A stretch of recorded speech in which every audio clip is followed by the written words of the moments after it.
Hi guys, ngayon magluluto tayo ng ampalaya with egg. So ayan, meron na tayong bawang, sibuyas at kamatis. At meron tayong tatlong itlog. Ayan, halu-haluin lang natin. Ayan, tapos hugasan natin yung ampalaya. I-drain natin ng maayos. So ayan guys, painitin muna natin yung mantika.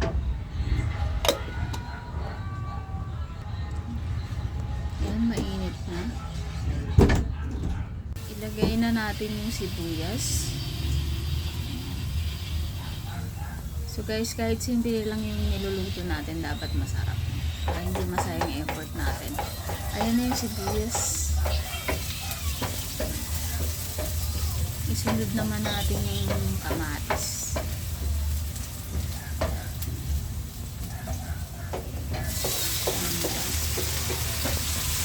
Antayin lang natin mag-isa ng ayos.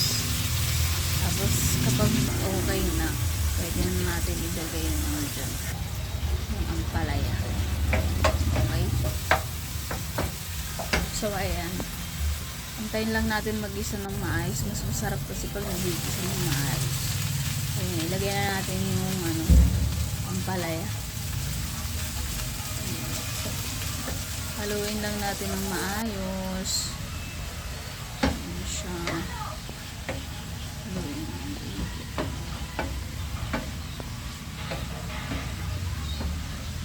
Sorry guys, first time natin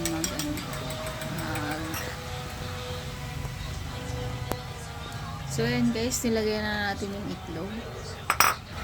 Tapos lagyan na natin ng pepper and salt. Tansyahin lang natin yung ano, lasa. Ayan na guys, nilagyan ng konting asin. Nilagyan ulit kasi parang konti lang.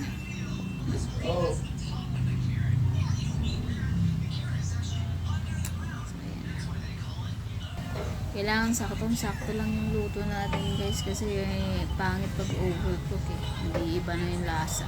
Dapat tamang-tama lang yung ano niya, tsura niya at saka yung lasa. Ayan na guys. Ayan na. Okay na yung lasa niyan guys. Salamat sa panonood. Salamat.